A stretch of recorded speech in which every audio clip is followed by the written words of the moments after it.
Fancy saris, కంచిపట్టు సారీస్ కి ప్రత్యేకంగా పెట్టింది పేరు మన పూర్ణిమ ప్రింట్స్, KPHPN మాదాపూర్. నమస్కారం. కార్తీక పురాణం 25వ రోజు పారాయణలోకి వచ్చాం. ఈ రోజున కార్తీక బహుళ ఏకాదశి, శుక్ల ఏకాదశి చేసుకున్నాం కదా. బహుళ ఏకాదశి నాడు ఈ రోజంతా ఉపవసించి రేపు ఉదయం ద్వాదశి నాడు ద్వాదశి పారాయణ చేసుకోవచ్చు. అయితే ఎవరైతే కార్తీక నక్తాలు ఉంటారో, అంటే ఉదయకాలం అంతా ఉపవాసం ఉండి రాత్రి భోజనం చేసే విధిని నియమంగా పెట్టుకుని ఉంటారో వారికి ఏకాదశి నియమం అంతగా ఉండదట. మీ అవకాశాన్ని బట్టి చేయొచ్చు. ఈ ఏకాదశి పర్వదినం రోజున ఇప్పటిదాకా చేయలేని దీపదానం కానీ, ఏదైనా ఫలదానం కానీ, తిలాదానం కానీ, వస్త్రదానం కానీ, ఏదైనా వెచ్చని దుప్పట్ల లాంటివి వస్త్రదానం కానీ విశేషంగా చేసుకోవచ్చు. ఏది చేసినా అద్భుతమైన ఫలితం ఇస్తుంది. అయితే ఇవాళ పారాయణలోకి వద్దామండి. పృథు మహారాజు ఇలా అడిగాడు, నారద, నీ చేత అద్భుతంగా చెప్పబడినటువంటి తులసి మహాత్మ్యాన్ని విని ధన్యుణ్ణయ్యాను. అదేవిధంగా కార్తీక వ్రతాచరణ, దాని ఫలితాన్ని తెలుసుకుని కూడా చాలా సంతోషించాను. ఎంతో సవిస్తరంగా చెప్పావు తండ్రి. అయితే ఎవరెవరు ఈ కార్తీక మాసాన్ని ఆచరించి ధన్యాత్ములయ్యారు, ఇంకా ఎవరైనా తెలిసిన వాళ్ళు ఉన్నారా, వాళ్ళని గురించి ఏదైనా విశేషం చెప్పమని అడిగితే నారద మహాముని ఇలా చెప్తున్నాడు. చాలా కాలం పూర్వము సహ్యపర్వతాల దగ్గర, సహ్యాద్రి పర్వత పంక్తుల దగ్గరలో కరవీరం అని ఒక చిన్న ఊరుండేది. ఆ ఊళ్ళో ధర్మవేత్త, నిరంతరము హరిపూజాసక్తుడు, నిత్య ద్వాదశాక్షరి జపవ్రతుడు, అతిథి సేవాపరాయణుడు అయినటువంటి ధర్మదత్తుడు అనే ఒకనొక బ్రాహ్మణ ఆయన ఉండేవాడు. ఈయన ఏం చేశాడట, ఒక కార్తీక మాసంలో విష్ణు జాగరణ చేయదలిచిన వాడే, అంటే ఏకాదశి నాడు వెళ్ళాడనమాట. తెల్లవారుజామునే లేచి పూజోపకరణాలు సమకూర్చుకుని విష్ణువాలయానికి బయలుదేరాడు. ఆ దారిలో వంకరలు తిరిగిన ఘోర దంష్ట్రలు, పాటిస్తున్న నాలుక, ఎర్రటి కళ్ళు, దళసరిపాటి పెదాలు, మాంసరహితమైన బక్కటి ఎండిపోయినటువంటి దేహం కలిగింది. పందివలే ఘూర్ణిస్తున్నది అయిన ఒక దిగంబర రాక్షసి తారసిల్లింది. ఆయనకి కనపడింది ఒక రాక్షసి.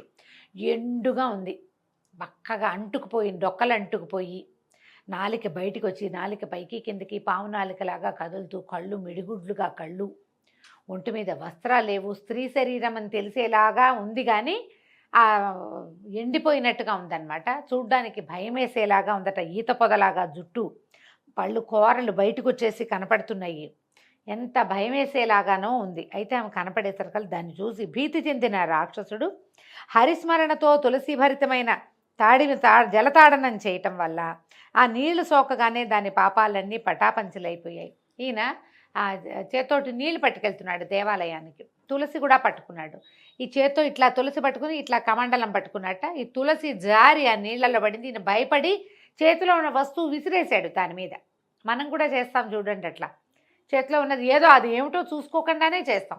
ఈ తులసి కలిసిన జలం ఎప్పుడైతే ఆ రాక్షసు మీద పడిందో వెంటనే దానికి ఈ పూర్వజన్మ జ్ఞానం వచ్చేసింది. తన పాపాలన్నీ పటాపంచలైపోయినాయట.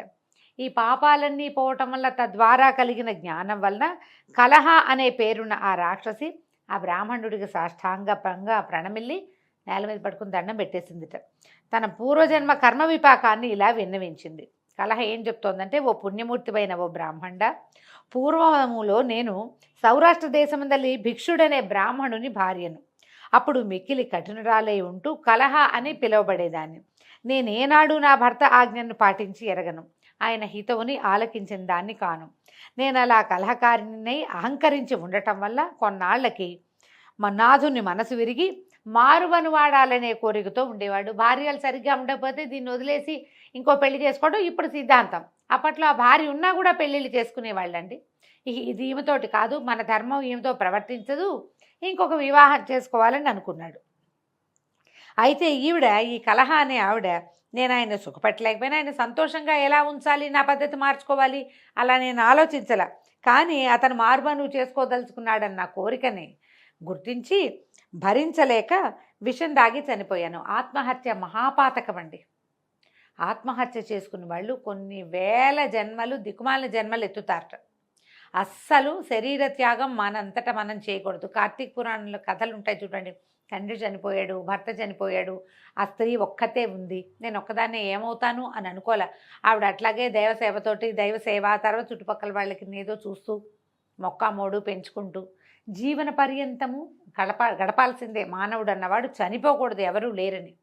ఆత్మహత్య చేసుకుంటే ఏమవుతుందంటే చాలా దౌర్భాగ్యపు జన్మలు వస్తాయట. మనుషులుగా పుట్టడానికి వాళ్ళకి చాలా సమయం పడుతుంది. ఇప్పుడు ఆత్మహత్య చేసుకున్నారంటే ఈ జన్మలో తర్వాత కొన్ని జన్మలు చాలా కీటక జన్మలు అవి ఎత్తుతారు.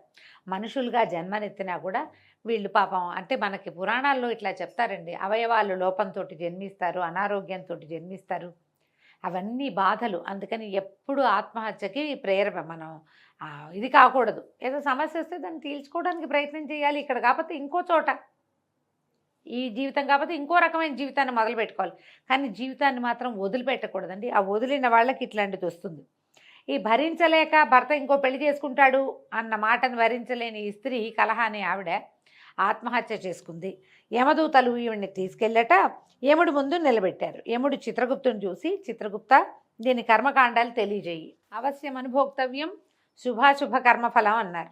శుభాలైన అశుభాలైన అవశ్యము అనుభోక్తవ్యమే, తప్పకుండా కర్మ ఫలితాన్ని అనుభవించి తీరాల్సిందేనని యముడు అనగా చిత్రగుప్తుడు అన్నాడు, ఓ ధర్మరాజా, ఇది ఒక మంచి పని కూడా చేయలేదు.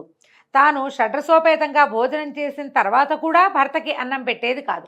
మామూలుగా భర్తకే ముందు మగవాళ్ళకి ఎవరు సంపాదన పనిలో వాడికి ముందు మన పద్ధతులండి అవి. మనం అందరం గుర్తుండి ఉంటుంది. నాన్నలకి అన్నం పెట్టాకే అమ్మలు అన్నం తినేవాళ్ళు. పాతకాలం పద్ధతి అది. ఇప్పుడు కూడా అలా పాటించే వాళ్ళు చాలామంది ఉన్నారనుకోండి. అలాంటి వాళ్ళు ఉన్నంతకాలం ఇంకా కలియుగం నడుస్తూ ఉంటుంది మరి. అయితే ఈవిడేం చేసేది, తను భోజనం చేశాక భర్తకి కంచంలో అన్నం పెట్టేది కాదు.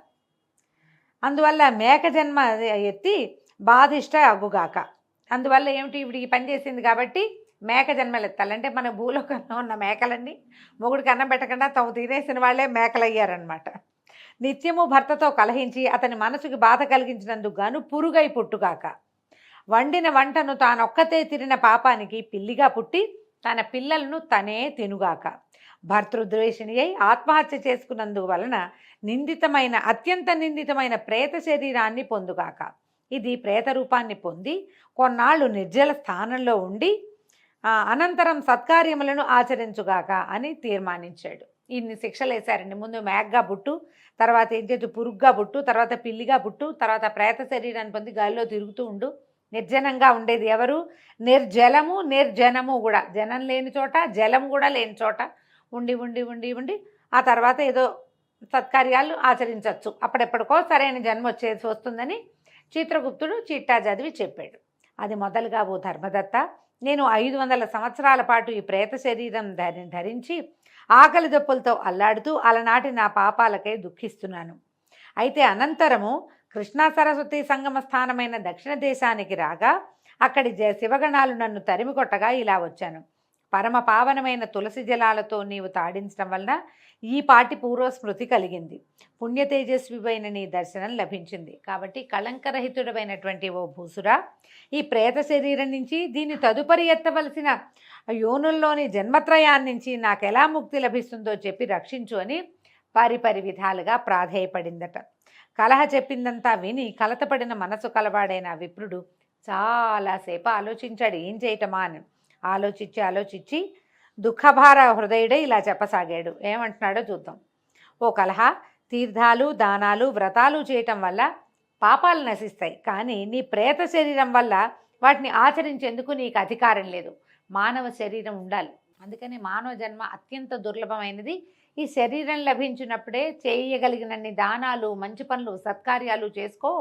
పురుగ్గానో పిల్లిగానో ఎంత జంతువుగానో సరీసృపంగానో పుడితే నీకు కర్మలు చేయాలి, ధర్మం ఆచరించాలనే జ్ఞానం ఉండదు.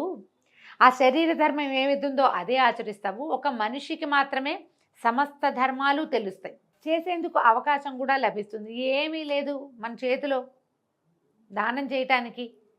కనీసం వెళ్ళే వాళ్ళు బరువెత్తలేని వాడి ఒక సంచి మోసినా మనకి ధర్మకార్యమే. అది కూడా దానమే తీసి పెట్టక్కర్లేదండి. నడవలేని వాడికి చెయ్యందించు, అది ధర్మం. బరువెత్తలేని వాడికి బరువెత్తి పెట్టు, అది ధర్మం. బాబు ఆయన కేకైన ఆయన అంటే వాళ్ళ బదులు మనం కేకేసినా కూడా ధర్మమేనండి. మనుషులై పుట్టేటప్పుడు అలా ప్రవర్తించాలి మనం. మిగిలిన జన్మల్లో మనకు అవకాశం లేదు, కేవలం మానవ జన్మకు మాత్రమే ఉంది. ఈ కలహకి ఇప్పుడు ప్రేత శరీరం ఉంది, మానవ శరీరం లేదు. దానికి ప్రేతంగా ఉండటం వల్లే అలాంటి వికృత రూపంతో కనపడింది అనమాట. అదీగాక 3 యోనుల్లోనూ 3 జన్మల్లో అనుభవించవలసిన కర్మ పరిపాకం అతి స్వల్ప పుణ్యంతో తీరదు. అందువలన నేను పుట్టి బుద్ధెరిగిన నాటి నుంచి ఆచరిస్తున్న కార్తీక వ్రత పుణ్యంలో సగభాగాన్ని నీకు ధారపోస్తాను, తద్వారా నీవు తరించి ముక్తిని పొందు అని చెప్పి తన దగ్గరున్న కార్తీక వ్రతం తాలూకు కర్మల ఆ ధర్మ పుణ్యబలాన్ని దీనికి ఇచ్చేస్తానంటున్నాడు. ఇది కూడా ఎంత గొప్ప విషయం అండి. ఎవరైనా చేస్తారు ఇట్లాంటి పని, ఈయన చేయడానికి ఒప్పుకున్నాడు. తనంతట తనే ఆఫర్ చేశాడు, తీసుకోమ్మా అని. ఏం చేశాడట, ద్వాదశాక్షరీ మంత్రయుక్తంగా తులసి తోయాలతో ఆమెను అభిషేకించి కార్తీక వ్రత పుణ్యాన్ని ధారపోశాడు. ఉత్తర క్షణంలోనే కలహ ప్రేత శరీరాన్ని విడిచి దివ్య రూపిణి అయి అగ్నిశిఖవలే లక్ష్మీకళతోటి ప్రకాశించింది. అమితానందంతో ఆమె ధర్మదత్తునికి కృతజ్ఞతలు చెప్పుకుంటూ ఉండగానే విష్ణు స్వరూపులైన పార్షదులు ఆకాశం నుంచి విమానంతో సహా వచ్చారు. వారిలోని పుణ్యశీల సుశీల అనేటువంటి ద్వారపాలకుల చేత కలహ విమానమందు ఆసీనగా చేయబడి అప్సరోగణాల చేత సేవించబడసాగింది. ఆ విమానాన్ని చూస్తూనే అందులోని విష్ణుగణాలకి సాష్టాంగపడ్డాడు ధర్మదత్తుడు. సుశీల పుణ్యశీలులు ఇద్దరూ అతన్ని లేవదీసి అతనికి సంతోషం కలిగించేలాగా ఇలా చెప్పారట, ఓ విష్ణుభక్త, దీనులయందు దయాబుద్ధి కలవాడవు, ధర్మవిధుడవు, విష్ణుభక్తుడవు అయినటువంటి నీవు అత్యంత యోగ్యుడవు. లోకోత్తరమైన కార్తీక వ్రత పుణ్యాన్ని ఒక దీనురాలి కోసం త్యాగం చేయటం వల్ల నీ 100 జన్మల్లోని సమస్తమైన పాపాలు యావత్తూ సర్వనాశనమైపోయాయి. ఈమె పూర్వసంచితమంతా నీచే చేయించబడిన స్నానఫలం వల్ల తొలగిపోయింది. విష్ణు జాగరణ ఫలంగా విమానం తేబడింది. ఆమెకు అర్పించినటువంటి దీపదాన పుణ్యం వల్ల తేజోరూపాన్ని, తులసీ పూజాదుల వలన విష్ణు సాన్నిధ్యాన్ని ఆమె పొందబోతోంది. ఓ పవిత్ర చరిత్రుడా, మానవులకు మాధవ సేవ వల్ల కలుగని మనోవాంఛితమంటూ ఏదీ లేదు. విష్ణు ధ్యాన తత్పరుడైన నీవు 2 భార్యలతో నువ్వు కలిసి అనేక వేల సంవత్సరాల పాటు విష్ణు సాన్నిధ్యంలో వినోదించగలవు. సంతోషపెట్టారు. విష్ణు సాన్నిధ్య సుఖం, విష్ణు సాయుధ్యం నీకు లభిస్తుంది అని చెప్పి ఆయన్ని సంతోషపెట్టి ఇంకా చెప్తున్నారు, ఓ ధర్మదత్తుడా, వైకుంఠంలో నీ పుణ్యఫలానుభవం తర్వాత తిరిగి నువ్వు భూలోకంలోని సూర్యవంశంలో దశరథుడనే మహారాజుగా పుడతావు. ఈ జన్మలో నీకు భార్యలుగా ఉన్న 2 కూడా నీ యొక్క పుణ్యవశం చేత నీకు మళ్ళీ భార్యలుగా పుడతారు. ఇప్పుడు నీ చేత పుణ్యాభిషిక్త అయిన ఈ కలహయే నీకు ఆ జన్మలో 3వ భార్యగా పరిణమిస్తుంది. దివ్య కార్యార్థి అయి భూమిని అవతరించున్న విష్ణువు రేపొద్దున పుట్టబోతున్నాడు విష్ణుమూర్తి. ఆయన ఆ పుట్టుకలో నీ కుమారుడుగా జన్మిస్తాడు. ఓ ధాత్రి సురవరేణ్య, విష్ణువునకు అత్యంత ప్రీతికరమైన ఈ కార్తీక వ్రతంతో సమానమైన యజ్ఞ యాగాదులు కానీ దాన తీర్థాదులు కానీ ఏమీ లేవని తెలుసుకో. అంతటి మహోత్కృష్టమైనది, నీచే ఆచరింపబడినది ఈ కార్తీక వ్రతంలోని సగభాగపు పుణ్యానికే ఈ స్త్రీ విష్ణులోకాన్ని పొందుతోంది. ఆమెను ఉద్ధరించాలనే నీ సంకల్పం నెరవేరింది కనుక నువ్వేమి దిగులు పడకనైనా, ఈవిడ ఉద్ధరించబడింది. తదుపరి జన్మలో ఇంకా కొంతకాలం, అంటే ఇక్కడ మొత్తం వీళ్ళు పుణ్యబలం అంతా అయ్యాక మళ్ళీ భూమి మీద పుడతారు. మనమంతా కూడా అట్లాగే పుడతామట. నువ్వేమో దశరథుడుగా పుడతావు. ఈ జన్మలో నీ భార్యలు 2 ఎవరైతే ఉన్నారో వాళ్ళిద్దరూ నీకు భార్యలుగానే వచ్చే జన్మలో దశరథుడిగా పుట్టినప్పుడు నీకు భార్యలు అవుతారు. ఇప్పుడు నీ వల్ల ఈ విష్ణు సాయుధ్యం లభించినటువంటి కలహ నీ 3వ భార్యగా జన్మిస్తుంది. భగవంతుడు కార్యాంతరం కోసం, అంటే శిష్టరక్షణ దుష్ట శిక్షణ చేయటం కోసం భూమి మీద అవతరించబోయే రామావతారంలో అతను నీకు కుమారుడుగా జన్మిస్తాడని తెలియజేశాడు. ఈ సుశీల పుణ్యశీలుడు 2 కూడా, అంటే విష్ణు పార్షదులైన వాళ్ళిద్దరూ ఈయనకి ధర్మదత్తుడికి తెలియజేశారు. ఈ విధంగా ఈరోజు పారాయణ పూర్తయిందండి. రేపు ఉదయం 26వ రోజు పారాయణలో మళ్ళీ కలుసుకుందాము. నమస్కారం.